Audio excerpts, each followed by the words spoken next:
Good morning, good afternoon to our viewers around the world and especially in sub-Saharan Africa. Welcome to the IMF headquarters in Washington, D.C. I'm Tatiana Mossot with the IMF Communication Department, your host for this special press conference on the Executive Board approval on $3 billion extended credit facility arrangement for Ghana. I'm pleased to introduce you to our special guest, Ken Ofori-Atta, Minister of Finance of Ghana, who is with us. We will be remotely in Accra with Dr. Ernest Addison, the Governor of Ghana Central Bank, and with us also Stéphane Roudet, the IMF Mission Chief for Ghana. Stéphane, the floor is yours. And thank you, Tatiana, a very good day to all that are joining us today. And of course, I would like to welcome also Minister Ofori-Atta and Governor Addison to this press event. I believe we have some excellent news to discuss today with the approval yesterday of a $3 billion, three-year program for Ghana. As you know, Ghana has been facing a severe economic and financial crisis with the debt burden assessed as unsustainable. More specifically, a combination of pre-existing vulnerabilities and external shocks, such as the COVID-19 pandemic, Russia's war in Ukraine, have resulted in acute financing pressures, depreciating cedi, declining international reserves, slowing economic activity, and high inflation. In response to these difficult circumstances, the Ghanaian authorities have taken decisive steps. Just to give you a few examples, the 2023 budget and the associated revenue reforms were very important first steps towards putting public finances back on a sustainable track. To restore debt sustainability, the government has launched a comprehensive debt restructuring. And the Bank of Ghana has also taken decisive steps to control inflation, and these efforts are already paying off. These are all essential ingredients to address the current challenges and to boost Ghana's prospects going forward. Of course, help from the international community is also needed, and the IMF is playing its part. The $3 billion extended credit facility approved by our board yesterday will support the government's efforts to address this crisis and build the foundations for a better and more inclusive future for all Ghanaians. It will also help ease financing constraints, including by unlocking more funding from the rest of the international community. Ghana's economic program has three key objectives. The first one is to restore macroeconomic stability. The second one is to ensure that debt is put on a sustainable path. And the third one is to lay the foundations for stronger and more inclusive growth. To reach these objectives, several policy priorities have been laid out by the government. First, large and front-loaded measures to bring public finances back on a sustainable path. And this will be done by mobilizing more domestic revenue and by improving the efficiency of public spending. Importantly, and I want to emphasize that the program does and will continue to include efforts to protect the vulnerable. Just to give you a few examples, the 2023 budget has, for example, doubled the level of benefits for the existing targeted cash transfer program, the LEAP, the Living Empowerment Against Poverty program. And it has also boosted allocations towards the school feeding program. Second, to support fiscal adjustment and enhance resilience to shocks, ambitious structural reforms will be implemented in the areas of tax policy, revenue administration, public financial management, as well as reforms to address the weaknesses in the energy and the cocoa sectors. Third, and I already referred to that, steps are being taken to bring inflation under control. And the Bank of Ghana has been raising interest rates and has virtually eliminated monetary financing of the budget. A flexible exchange rate policy will also be implemented to help rebuild international reserves. Fourth, measures to preserve financial stability are very central to the program. And last but not least, the government will also be implementing reforms to encourage private investment, higher growth, and job creation. In conclusion, let me highlight that this program and policies and reforms, together with the debt restructuring, will help Ghana overcome immediate economic and financing challenges and pave the way for a brighter future for all Ghanaians. Thank you, Stefan. Minister, please. I think it's a special day for you and for your country. Thank you very much, Tatiana. It is indeed a special day. And good afternoon, good morning. And really thank you for joining us for this joint press briefing on Ghana's approved $3 billion standard credit facility with our partners, the International Monetary Fund. A special day indeed for Ghana, a special day for the fund, and really a signal to our other African countries who are looking to be in this program. But on behalf of the President, government, and people of Ghana, I'd like to thank the board and management of the fund for their commitment towards the Ghanaian cause. Let me extend a special appreciation to the IMF Managing Director for her unwavering support and belief in Ghana's ambitions and the reform agenda. Also, we cannot forget the tireless efforts of Deputy Managing Director Mr. Boli for his tireless encouragement of us and the work he did. To the mission chief, Stefan, and the entire mission team, a big thank you for your efforts and constructive dialogue with the government as we work to secure this fund supported ECF program. Also, appreciation to Abebe and Annalisa. And our office here, led by Edie, Bijani, Makosa, and Sauda for all that they have done.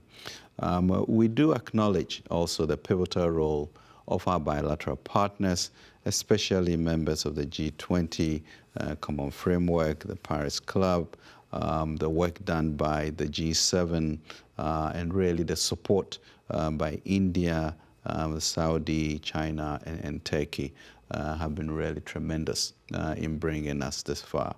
The financial assurances that were delivered last Friday, May 12, was instrumental in securing yesterday's board approval, and we truly do thank all of them for that. Clearly, it's also a signal that the common framework can be made to work, and we look forward to others following through. So we look forward to fruitful engagement with both our bilateral and private creditors in the days ahead as we work towards achieving debt sustainability that will anchor our economic stability. Ghana's IMF board approval is far from a magic solution wand. What it is, however, is a crucial first step on the necessary journey of strong reforms, inclusive growth, and relentless pursuit of a growth agenda geared towards restoring our economy to a place of strength, prosperity, and resilience. Undoubtedly, the economic toll on our people from the effects of the global public crisis cannot be understated. We are indeed grateful for the forbearance of all Ghanaians in the wake of the domestic debt exchange program, which was difficult but ultimately a necessary exercise. It also has impacted our banking institutions, and we look to work with the banks to make sure that we get the financial stability that is required. Ultimately, the debt exchange program, combined with our multi-year focus on growth, fiscal sustainability, and debt sustainability, should accelerate our economic renaissance.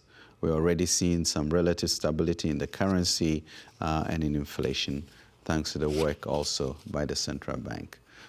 Indeed, I think we have to move ahead, and as a good book says, we should forget the former things.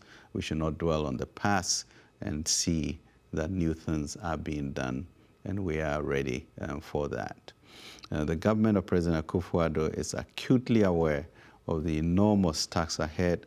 We will be inspired by the momentum and propel Ghana to attain the staff-level agreement, financial assurances from our bilateral creditors, and board approval in near record time to implement this 36-month ECF program. We are certainly on the path towards not just recovery, but also revitalizing our economy.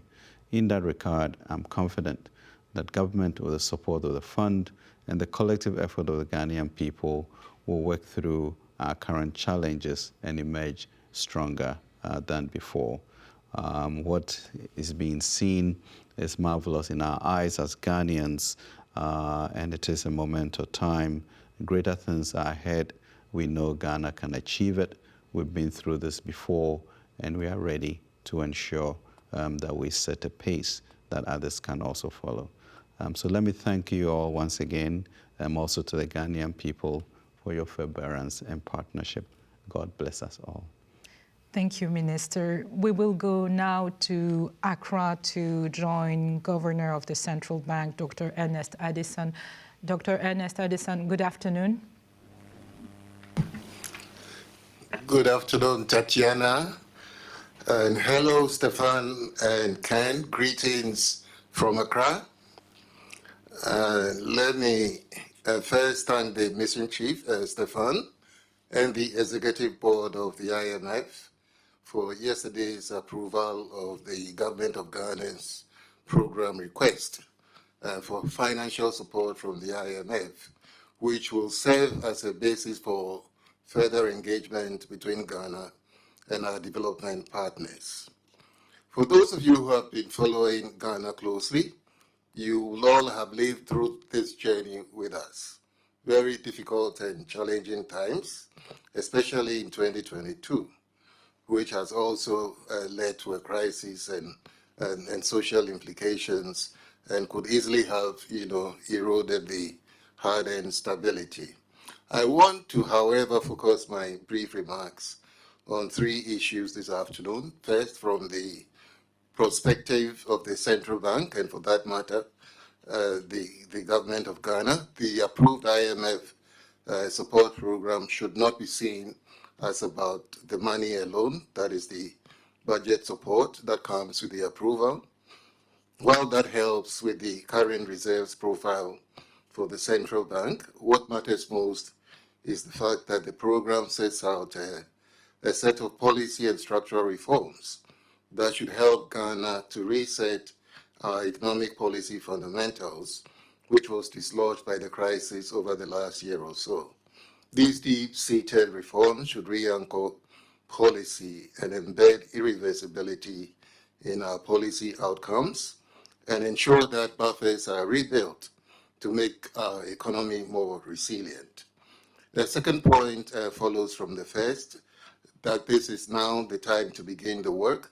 The program approval is just the beginning of the real work of building Ghana better.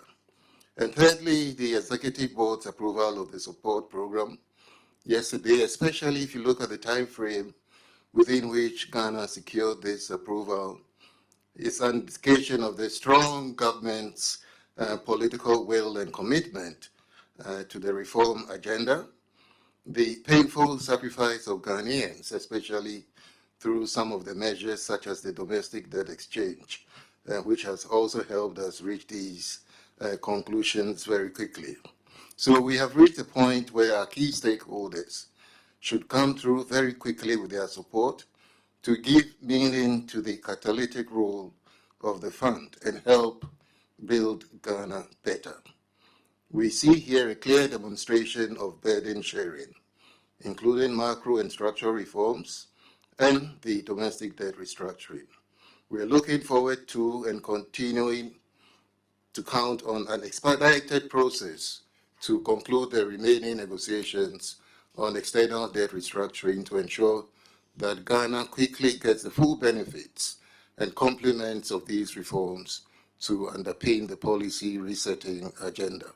On this note, let me once again add my voice to the Minister of Finance to take the opportunity to thank the IMF staff and the Executive Board for working with us through these difficult and challenging times to secure this very important and critical milestone of a fund-supported program. Let me also thank our key stakeholders, bondholders, and bilateral creditors for their demonstrated commitment to support Ghana. Thank you very much. Thank you very much, Governor. Now we'll go with journalist questions. There are a lot to be connected from Accra and around the world. I think we have with us Joseph Apia Dolphin from Asase Radio, who has a question. Joseph, good afternoon. Are you with us? Good afternoon. Please go ahead. Yeah, my question is, Ghana has relied on the IMF for support 17 times. And critics say the support from the fund has never been a solution to the country's challenges. I would like to know what you make out of this. And then one, you have promised to focus on reining in inflation and rebuilding Ghana's foreign reserves. How are you going to do that? Lastly, how will this be done, and what will make this support from the IMF different from the previous ones? Thank you very much. Thank you very much. I think we'll start with Stéphane first. Thank you, Joseph, for this question. Look, the first thing I would like to emphasize is that, of course, this program is very much focused on restoring macroeconomic stability, anchoring debt sustainability, and it will also create the foundations for higher and more inclusive growth. So I think that's very important because this will set the stage for a much brighter future for all Ghanaians.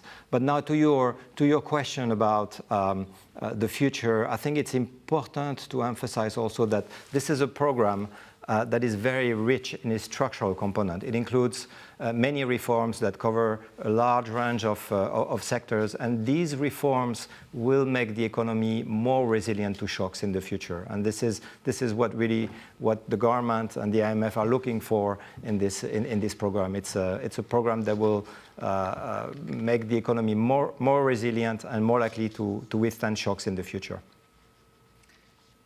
Minister, you wanted to add?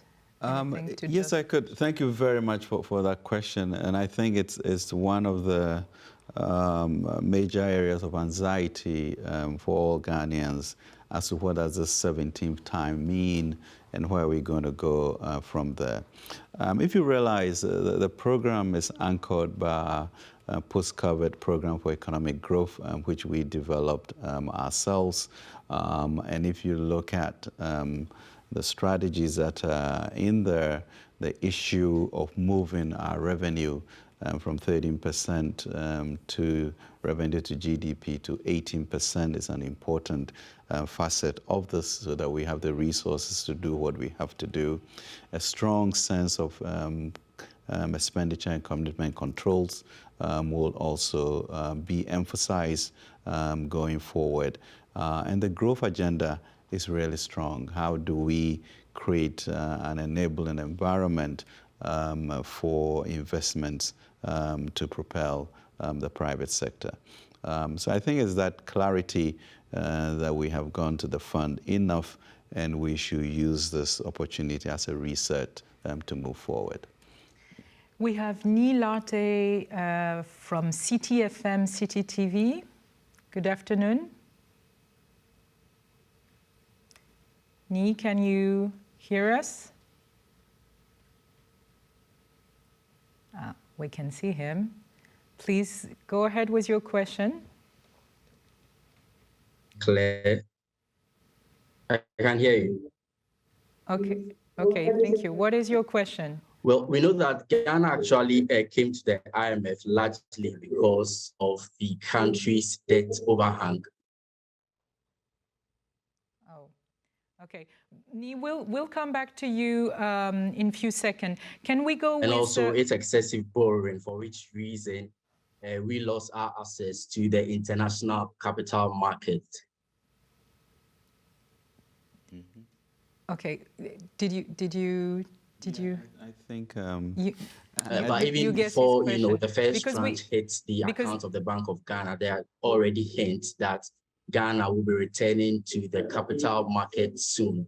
First, I want to find out from the finance minister why the rush to return to the international capital market and also to the IMF what is the official position of the fund, and how concerning is this to, the program in entirety? Thank you. I think we have... I think, Neil, we heard parts and bits of it, but really my understanding is the concern about borrowing and also what you believe will be a precipitation of our return to the international capital markets. On the issue of borrowing, I mean, the reason for this program is to bring us down to 55% debt to GDP ratio, and that program will hold. Really, in addition to the revenue measures that we saw in the budget and that are improving our GRA, that will give us the resources to move forward. Curtailing and managing our expenditures are going to be important. No, there's no rush to go back to the international capital markets.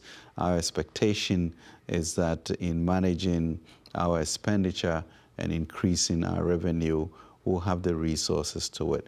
Working towards the capital market is important because we then get our ratings up and make the country more attractive for foreign investors, especially FDI. But rest assured that no one is rushing to the international capital markets at this juncture. Governor, I think you wanted to react before I go back to Stefan on the fund question.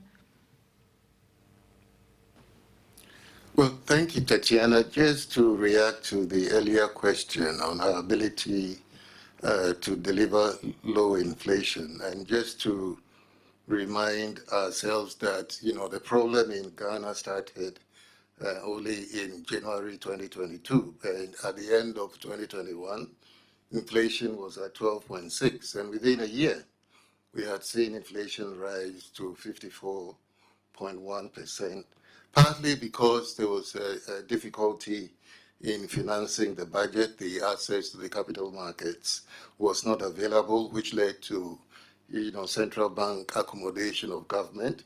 And as you're aware, we have signed a memorandum of understanding not to proceed with that going forward. We believe that that would help a great deal in making our monetary policies more effective. Already, you can see that inflation has begun a downward descent. The Monetary Policy Committee has been meeting today, and I think we'll put out our decisions on that on Monday. Thank you. Maxwell Adombila, still in Accra from Reuters. Good afternoon, Maxwell. Good afternoon, Tatiana, and good afternoon to everybody. My question has to do with the timely release of the first 600 million. Is it the case that there will be Ghana needs to meet certain criteria? Okay, just a second, let me get to it. On the issue of securing timely restructuring agreements with external creditors, which the fund alluded to in the statement, does Ghana need to sign an MOU with its official external creditors to secure the next 600 million payout from the program? That is after the first review later this year. I understand there's one in June and there's one towards November, December. So do we have to sign the MOU before we get the 600 million? And then on the external debt restructuring, what is the estimated net present value haircut for that component? Thank you very much. Stefan, would you like to start? Sure, Maxwell, good afternoon. Thank you for your questions. You had several ones actually, so let me tackle them in turn. On the first disbursement, there's no additional conditions. The program has been approved yesterday, and the disbursement is available. The money is available to the central bank and to the government. On the timeline for the restructuring of external debt, of course, on the external side, you have two components. You have the debt that is held by official bilateral creditors. The expectation, I believe, the goal, the objective of the Ghanaian authorities is to reach an understanding with official creditors, indeed, by the time of the first review on the specifics of the terms of the restructuring. And of course, you have the second component that has to do with the private sector external debt, and here I believe the authorities and their advisors are engaging with these commercial creditors, also with the goal of trying to advance the discussions rapidly. So that's for the timeline on the external debt restructuring. I believe you also asked in a way about the timeline of the first review. So the first review of the program will be based on an assessment of the quantitative objectives under the program as of end June. And it will take a few months after that to make this assessment, with the goal of bringing the review to the board in November. So that's the timeline for the first review of the program.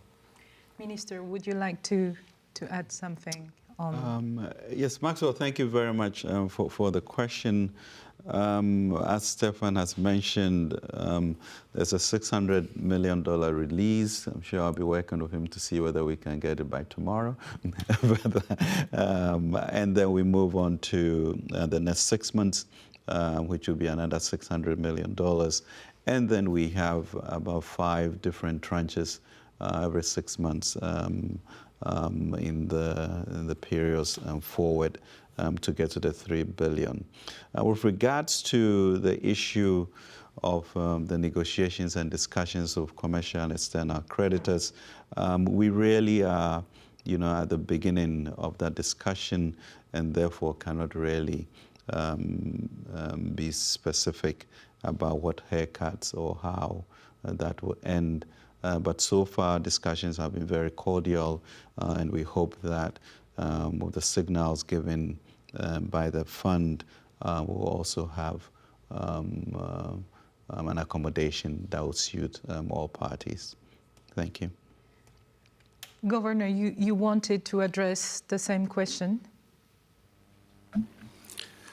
Well, yes, to understand what the question was, the criteria for the June assessment would include the zero central bank financing of the budget, as well as an indicator, I believe, on the primary balance. So these are going to be key in making the assessments in June, and that probably would help trigger another disbursement after that assessment. But just for your information, we have had a swift advice today to receive the money, value date tomorrow, to $604 million US dollars. Thank you. I guess it answered to Maxwell's second question, which was about the second disbursement. We have Edna Agnes Boyake from City News. Her question is, how does the IMF envision the extended credit facility contributing to macroeconomic stability in Ghana, particularly in areas such as inflation control and exchange rate stability? Stefan, maybe. Thank you for this question. It is really a broad question, because it's a program that is quite comprehensive, both in terms of the content on the policy front, but also on the structural reform front. And all of these efforts combined will contribute to macroeconomic stability going forward. On the inflation side, I believe I will flag two key planks of the program that I have already mentioned before. One is the very substantial and ambitious fiscal consolidation program that the Ghanaian government has embarked on. Of course, this will help reduce pressures on prices, and will contribute to controlling and bringing inflation further down. And then, of course, the other aspect that I mentioned is the bold steps that have been taken by the Bank of Ghana in raising interest rates and in eliminating monetary financing of the deficit, both policies that are very, very critical to bring inflation down, and that have already started bearing fruit. On the reserve side, Again, many aspects will contribute to increasing the reserves. Of course, the policies that I just talked about will help improve the external position in Ghana. It will help contribute to tame the growth of imports. It will help make the economy more competitive and bring exports higher. All of that will contribute to a more favorable external position, which in itself will lead to higher reserves. And of course, there is the impact of the program on the financing side, financing from the IMF, but also the financing that will help, that will be catalyzed through the IMF program from other partners that will all contribute to bolstering the international reserve position in Ghana. Minister, would you like to address the City News question too? No, I suspect maybe Governor, inflation and exchange control would be a great place for Governor to chime in on this one. Governor, the floor is yours. Yes, thank you very much, Minister. I think that Stefan hit the nail on the point. The issue is about resilience, and this is really what I tried to explain in my earlier intervention, that as at the end of 2021, inflation was at 12.6, and within a year it rose to 54.6 because we had a major challenge with access to financing, especially. And as Stefan said, a major part of this program is focused on fiscal consolidation. As you're aware, there are new revenue measures which should enhance revenue flows to the budget and therefore reduce the demand for financing. You've also had the implementation of the debt exchange program. So the foreign exchange outflows that are associated with debt service should reduce. And then the catalytic impact of the IMF flows, which would also help attract other foreign inflows, both direct and bilateral support. And all of that should help, in a sense, not only bring inflation down, but also help with exchange rate stability. Thank you, Governor. So now we have a question from Francis Toh from Ghana News Agency. Francis, are you with us? Francis, who is in Accra. Yeah, I'd muted myself, sorry. Good afternoon. Hello, good afternoon. I guess you can hear me. Yes, we can hear you. Please go ahead with your question. Great. So we've seen the government introducing various revenue measures. Since the economic hardship began, there have been various calls for some expenditure rationalization, with a major call on the government to reduce the size of its current government. I would like to know from the fund, would the reduction of the number of will the reduction in the size of government have any impact on the current program that the government is seeking for? And I also want to find out from the finance minister. Already we've seen some banks recording losses.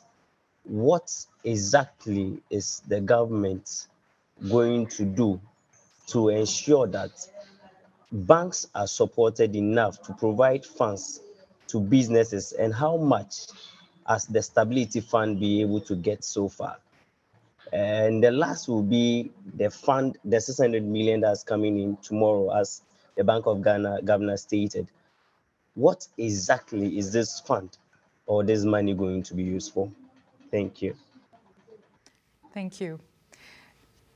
Francis Toh from the Ghana Broadcast News Agency, who would like to address his several questions. He has several ones. Stefan. I can take a crack at it, and thank you, Francis. I am not sure I understood fully the first question, but I heard you talking about revenue measures and also reducing the size of the government. And so I think what I'll say on that is that indeed the program is quite ambitious in terms of putting the the government finances on the sound footing going forward and ensuring sustainability on that front.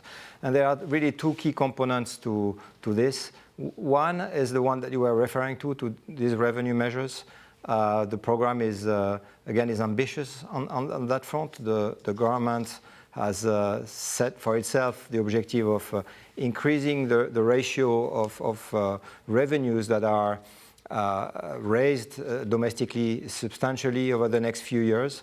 And this is very important, of course, to contribute to the reduction in the size of the deficit.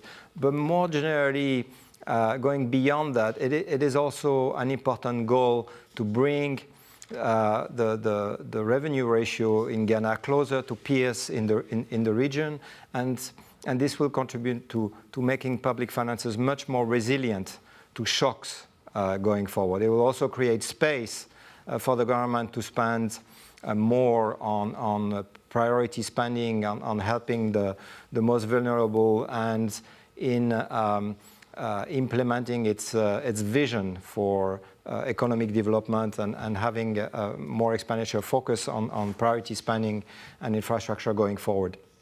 On the spending side, again, on the spending side, the reduction of spending is I would say what is the most important is for the government to be able to provide better services at a lower cost, to make government expenditure more efficient. And this is, again, an objective that the government has set for itself. And there are a number of reforms under the program, particularly on public financial management, enhancing fiscal transparency, all of those aspects that the minister mentioned earlier in the event that are also very important.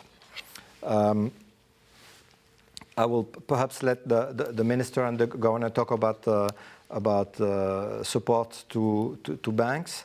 And there was a question more specific to the fund, I believe, at the end, but I cannot remember. We'll go back to it.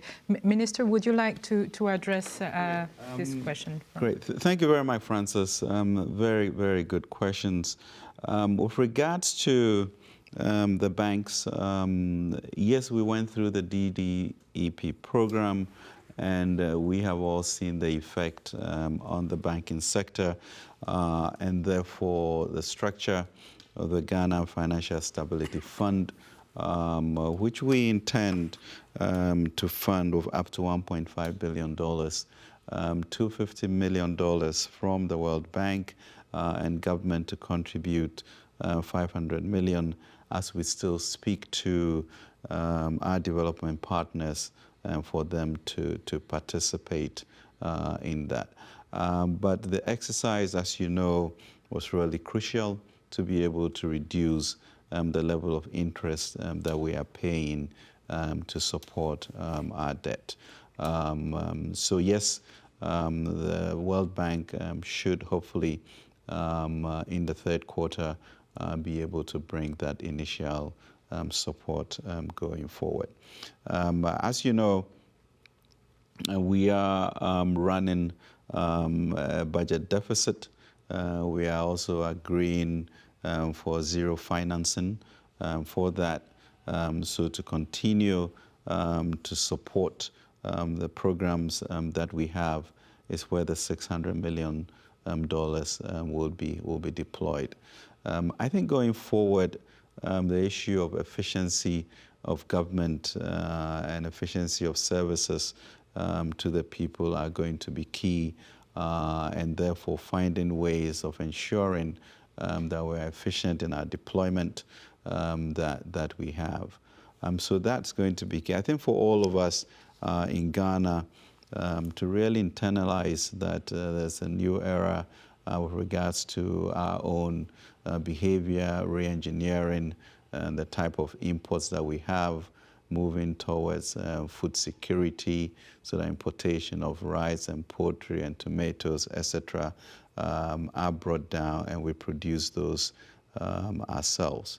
That really will signal a new way forward that will increase the resilience and sustainability of the program. Thank you, Minister. I think the question on the fund, Stefan, we will follow up with Francis bilaterally.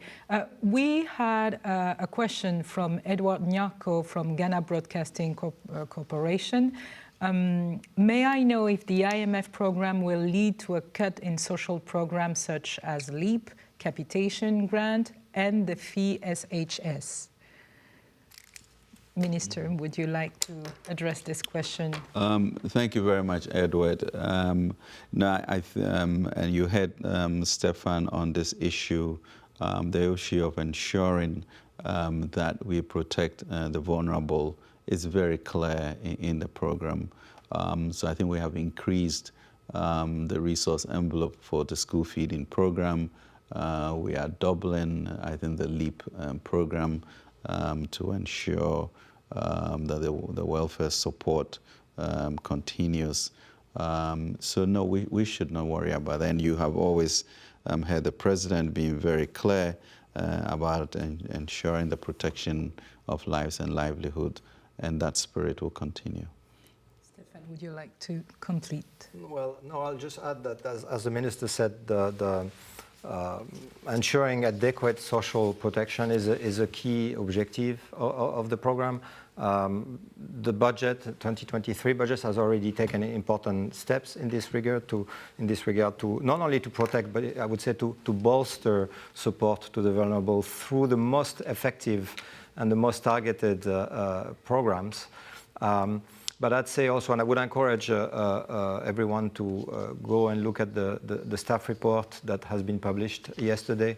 It includes a lot of analysis and descriptions of how the program will go about monitoring these aspects and ensuring that in the face of what could be difficult policies to implement on the fiscal consolidation front, these are implemented in a way that is the least disruptive as possible, and by not only protecting but increasing the coverage of the effective social programs.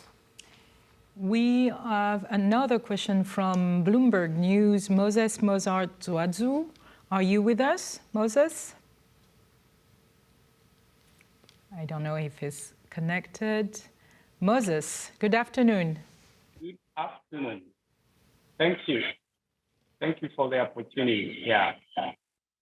My first question, the IMF has said the central bank has to do more in terms of increasing rates. We'd just like to know how would that be implemented, considering that the rates are already high? That's our first question. Our second question is, what sort of debt relief do we expect from the bilateral creditors? Is it going to be rescheduling of debt, debt forgiveness, principal haircut, and or interest haircut? And directly linked to that, what about the commercial creditors? What sort of debt relief are we working to get in from this group of investors? Thank you. Governor, I would like to know if you were able to hear Moses very well, because I think this question was mostly for central bank. Yes, Tatiana, I heard him very well. I think he misunderstood what the IMF said. I think the IMF statement was that we have to keep a tight monetary policy stance until we are sure that inflation is firmly on a downward path. So it doesn't necessarily mean that we would have to be increasing our policy rate. But then on the issue of the impact of the debt exchange on the banks, I'd wanted to say a few things. First, to say that banks are very liquid. We don't see that the banks are having any difficulty with liquidity. And in any case, the Bank of Ghana stands ready to provide liquidity for any banks that may have future liquidity issues. And also to add that the main impact of the debt exchange was to reduce the capital buffers of the banks. So what we have done is to give them some regulatory forbearance. We reduce the capital conservation buffer of 3%, and that reduces the capital adequacy ratio from 13 to 10%, and we've given them a period of 3 years to rebuild their capital buffers. So we think that the banks will be fine. Shareholders will systematically rebuild these capital buffers, and the government as a shareholder would also find resources to rebuild capital buffers of the state-owned banks. Thanks. Thank you. Kemi Osokuya, you have a question for us from Africa Bazaar magazine. Are you connected? Good afternoon or good morning. I guess you are in the US. Good morning.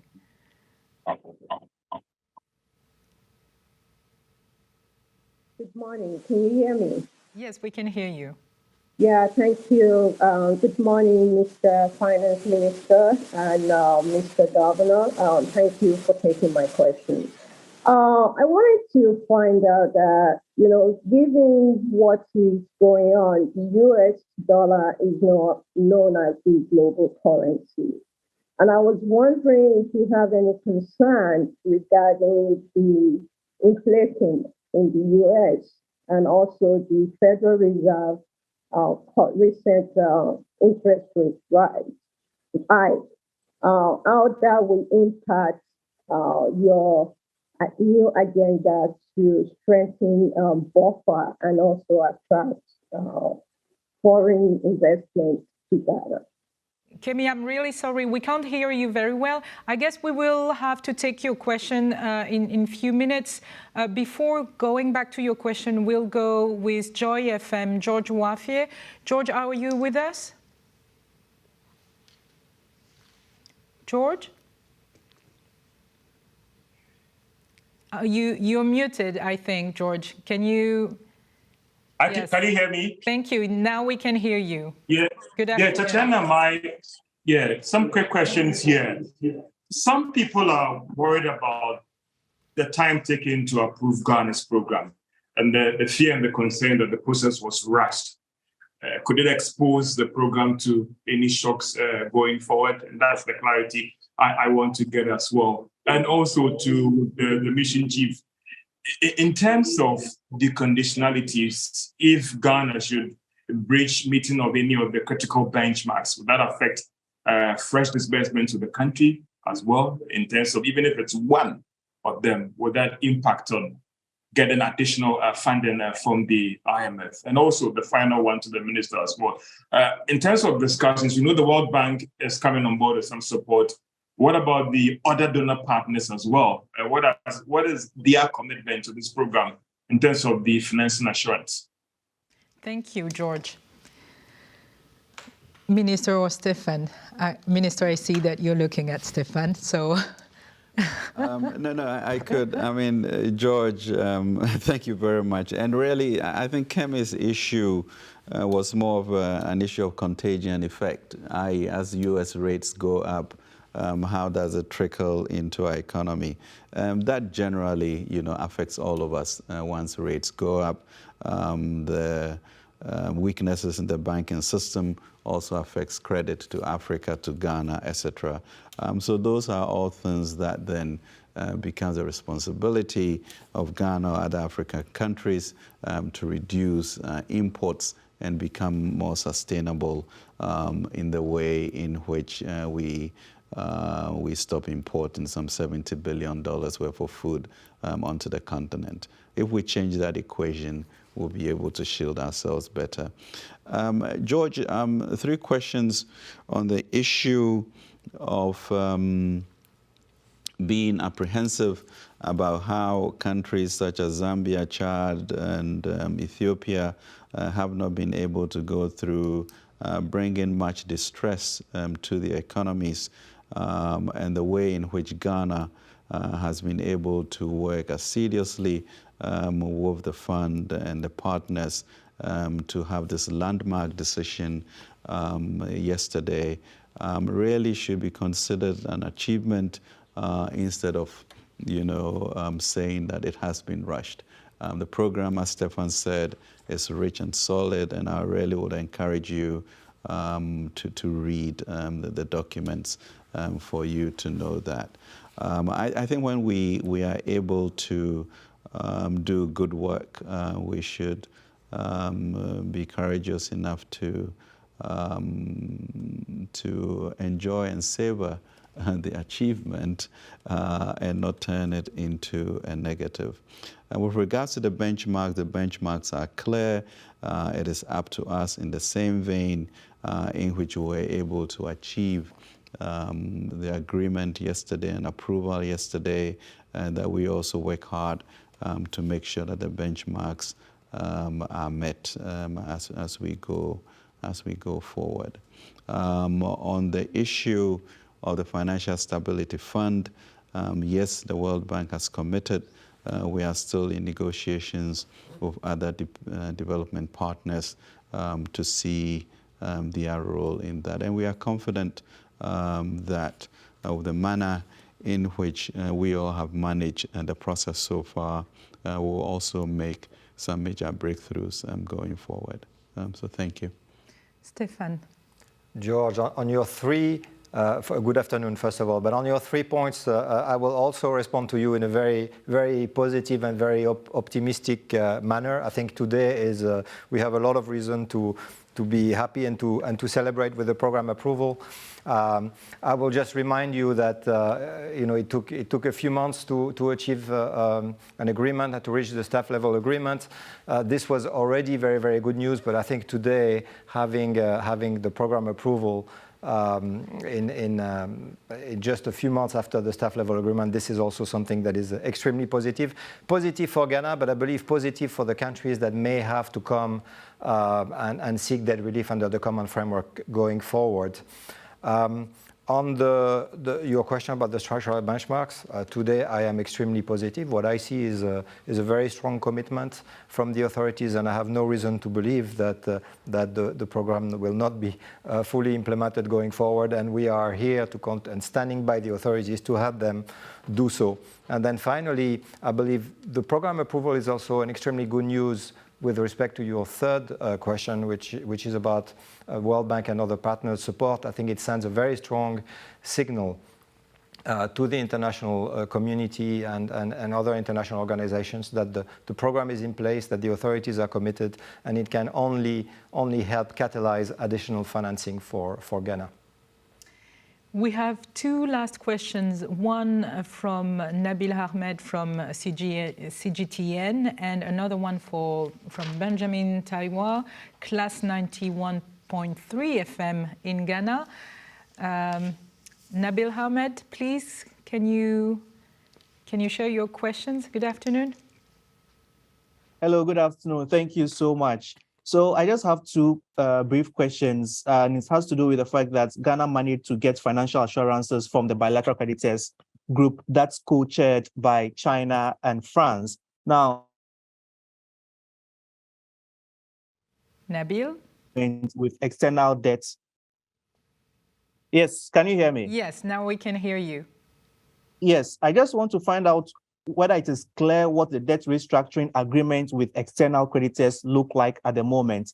And has there been any progress on negotiations with Eurobond holders to restructure the debt owed to private investors? Thank you.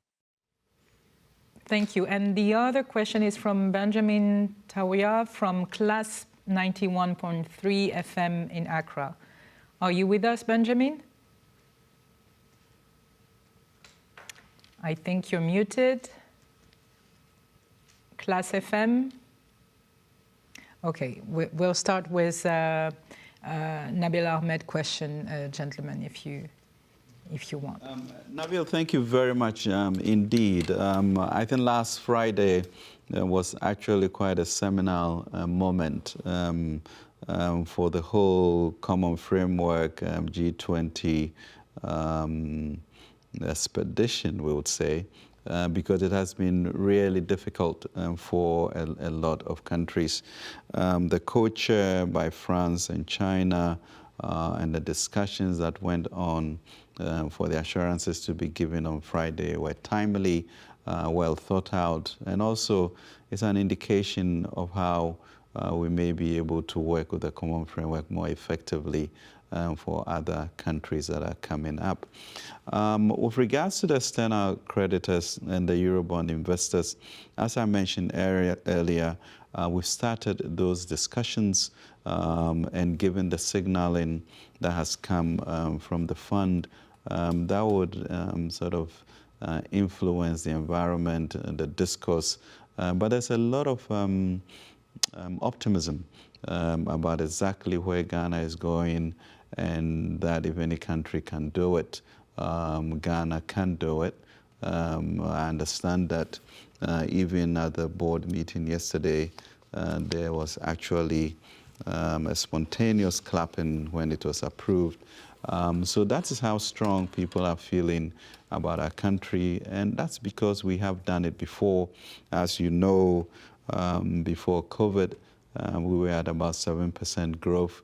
Inflation was down to single digits, etc. And I think we're on a good trajectory until the incidents that have been quite cataclysmic for the whole world. So there's excitement going forward. We are confident that we will fulfill the structural targets that we have set. And we really are calling on all Ghanaians to join in this effort to make it happen. We are almost at the end of this press conference, but I would like to try to go to Accra again with Class 91.3 FM. Are you, Benjamin, are you online with us, please?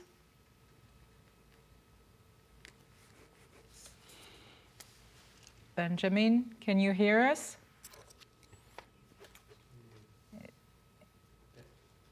Yes, they are. Good afternoon. Good afternoon, Benjamin. Can you hear us? It looks like it's complicated for Class FM to connect. I would like to, before we close this special press conference, I would like to give you a... Can you hear me? Benjamin, we can hear you. It's a little bit... Okay. Yes, please go ahead. Good. My question is directed to Stephanie and IMF. Can you hear me? Yes, we can hear you. Right. My question is directed to Stephanie and IMF. And the first, I want to find out, considering Ghana's history of overborrowing and government's reckless expenditure, coupled with a lot of figures that the IMF will mention, that the IMF will contradict figures, how confident is the IMF in Ghana's ability to improve the necessary reforms to address the root cause of its debt crisis and to achieve a long-term economic stability? With what specific conditions and measures has the IMF set forth as part of the bailout package, and how would that impact on Ghana's economy, particularly in terms of social welfare and government spending? That is my first question. My second question has to do with what mechanisms or safeguards are in place to prevent the reoccurrence of the unsustainable debt levels in the near future, given the volatility of global market and the potential for external shocks. What contingency plans or support will the IMF provide to Ghana to help mitigate risk and ensure the sustainability of its economic recovery efforts? Thank you very much, Benjamin. Stephanie will address these last questions. Benjamin, thank you for your questions. I will tackle all of them at once because they are very much related in a way. I think you're asking what makes us at the IMF confident, or what makes us confident at the current juncture is the strength of the program that the government and the authorities in general have put together, and that the IMF is going to support. And the strength of the program is true on two fronts. First, on the policies that will be implemented in the program. I talked about the revenue side, the expenditure side before. These policies are very sound policies. And we have mechanisms to monitor the implementation of the program going forward, and that makes us all quite confident about how policies are going to be conducted over the next few years. But I would say also, and repeat again, that the program is very rich on the structural side.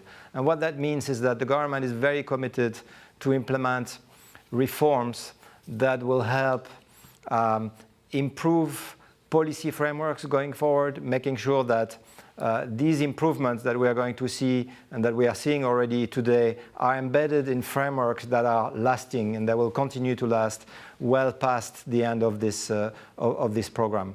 So on both counts, very confident and optimistic. Thank you very much. It's already the end of this press conference. I know that you were a lot to be connected and to have many questions. Just a reminder that the presser will be rebroadcasted in its entirety on the imf.org, and we will alert all the media as soon as ready. I would like to thank Minister Ofori-Atta, Governor Addison, who was remotely in Accra, and you, Stefan Rude, the mission chief, for being with us. I'm pretty sure that the next mission will be a success too in June. Stefan, is that right? Yes, of course. Very, very, very optimistic. Thank you very much. Thank you, Minister. Thank you, Governor, for being with us. And thank you, all the media, for being connected today.